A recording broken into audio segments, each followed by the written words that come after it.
और परमेश्वर ने नूह की और जितने बनेले पशु और घरेलू पशु उसके संग जहाज में थे उन सबों की सुधि ली, और परमेश्वर ने पृथ्वी पर पवन बहाई और जल घटने लगा, और गहरे समुद्र के सोते और आकाश के झरोखे बंद हो गए, और उससे जो वर्षा होती थी सो भी थम गई।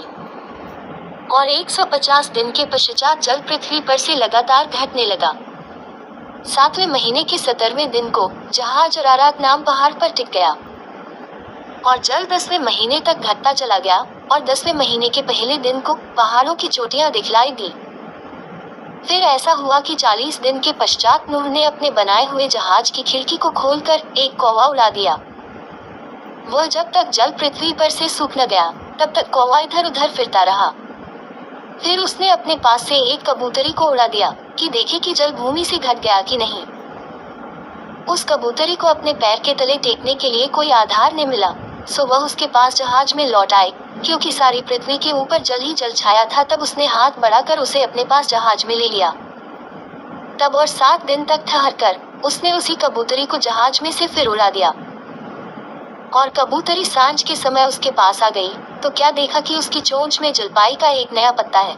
इससे नूह ने जान लिया कि जल पृथ्वी पर घट गया है।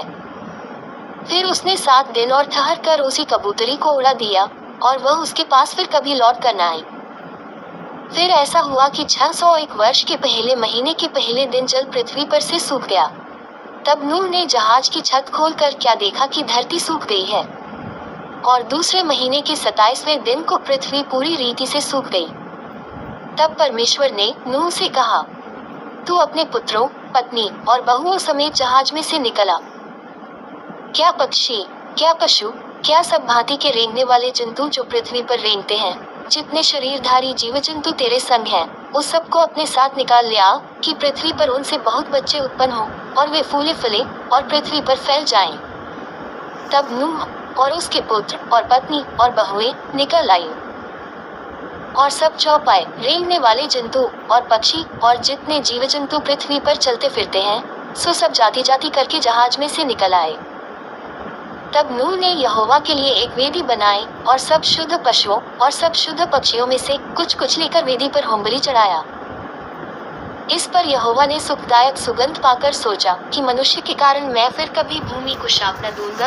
यद्यपि मनुष्य के मन में बचपन से जो कुछ उत्पन्न होता है सो बुरा ही होता है, तो अभी जैसा मैंने सब जीवों को अब मारा है वैसा उनको फिर कभी न मारूंगा। अब से जब तक पृथ्वी बनी रहेगी तब तक बोने और काटने के समय, ठंड और तपन, धूपकाल और शीतकाल, दिन और रात निरंतर होते चले जाएंगे। फिर परमेश्वर ने नूह और उसके पुत्रों को आशीष दी और उनसे कहा कि फूलो फलो और बढ़ो और पृथ्वी में भर जाओ। और तुम्हारा डर और भय पृथ्वी के सब पशुओं और आकाश के सब पक्षियों और भूमि पर के सब रेंगने वाले जंतुओं और समुद्र की सब मछलियों पर बना रहेगा। वे सब तुम्हारे वश में कर दिए जाते हैं। सब चलने वाले जंतु तुम्हारा आहार होंगे। जैसा तुमको हरे हरे छोटे पेड़ दिए थे वैसा ही अब सब कुछ देता हूँ। पर मांस को प्राण समेत अर्थात लोहू समेत तुम न खाना। और निश्चय मैं तुम्हारा लोहू अर्थात प्राण का पलटा लूंगा। सब पशुओं और मनुष्यों दोनों से मैं उसे लूंगा। मनुष्य के प्राण का पलटा मैं एक एक के भाई बंधु से लूंगा। जो कोई मनुष्य का लोहू बहाएगा उसका लोहू मनुष्य ही से बहाया जाएगा, क्योंकि परमेश्वर ने मनुष्य को अपने ही स्वरूप के अनुसार बनाया है। और तुम तो फूलो फलो और बढ़ो और पृथ्वी में बहुत बच्चे जन्मा के उसमें भर जाओ। फिर परमेश्वर ने नूह और उसके पुत्रों से कहा, सुनो, मैं तुम्हारे साथ और तुम्हारे पश्चात जो तुम्हारा वंश होगा उसके साथ भी वाचा बांधता हूँ। और सब जीवित प्राणियों से भी जो तुम्हारे संग है, क्या पक्षी, क्या घरेलू पशु, क्या पृथ्वी के सब बनेले पशु, पृथ्वी के जितने जीव जंतु जहाज से निकले हैं, सबके साथ भी मेरी यह वाचा बंधती है। और मैं तुम्हारे साथ अपनी इस वाचा को पूरा करूंगा कि सब प्राणी फिर जल प्रलय से नाश न होंगे, और पृथ्वी के नाश करने के लिए फिर जल प्रलय न होगा। फिर परमेश्वर ने कहा, जो वाचा मैं तुम्हारे साथ और जितने जीवित प्राणी तुम्हारे संग हैं उन सब के साथ भी युग युग की पीढ़ियों के लिए बांधता हूँ, उसका ये चिन्ह है कि मैंने बादल में अपना धनुष रखा है। वह मेरे और पृथ्वी के बीच में वाचा का चिन्ह होगा।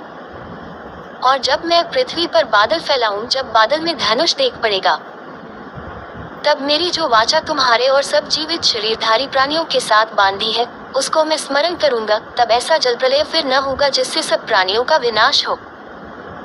बादल में जो धनुष होगा मैं उसे देख के ये सदा की वाचा स्मरण करूंगा जो परमेश्वर के और पृथ्वी पर के सब जीवित शरीरधारी प्राणियों के बीच बंधी है। फिर परमेश्वर ने नूह से कहा, जो वाचा मैंने पृथ्वी भर के सब प्राणियों के साथ बांधी है उसका चिन्ह यही है। नूह के जो पुत्र जहाज में से निकले वे शेम, हाम और येपेत थे, और हाम तो कनान का पिता हुआ। नूह के 3 पुत्र ये ही हैं, और इनका वंश सारी पृथ्वी पर फैल गया। और नूह किसानी करने लगा, और उसने दाख की बारी लगाई, और वह दाख मधु पीकर मतवाला हुआ, और अपने तंबू के भीतर नंगा हो गया। तब कनान के पिता हाम ने अपने पिता को नंगा देखा, और बाहर आकर अपने दोनों भाइयों को बतला दिया। तब शेम और येपेत दोनों ने कपड़ा लेकर अपने कंधों पर रखा, और पीछे की ओर उल्टा चलकर अपने पिता के नंगे तन को ढांप दिया, और वे अपना मुख पीछे किए हुए थे, इसलिए उन्होंने अपने पिता को नंगा न देखा। जब नूह का नशा उतर गया तब उसने जान लिया कि उसके छोटे पुत्र ने उससे क्या किया है। इसलिए उसने कहा, कनान शापित हो, वह अपने भाई बंधुओं के दासों का दास हो। फिर उसने कहा, शेम का परमेश्वर यहोवा धन्य है, और कनान शेम का दास होवे। परमेश्वर येपेत के वंश को फैलाए, और वह शेम के तंबुओं में बसे, और कनान उसका दास होवे। जल प्रलय के पश्चात नूह 350 वर्ष जीवित रहा, और नूह की कुल अवस्था 950 वर्ष की हुई। तत्पश्चात वह मर गया।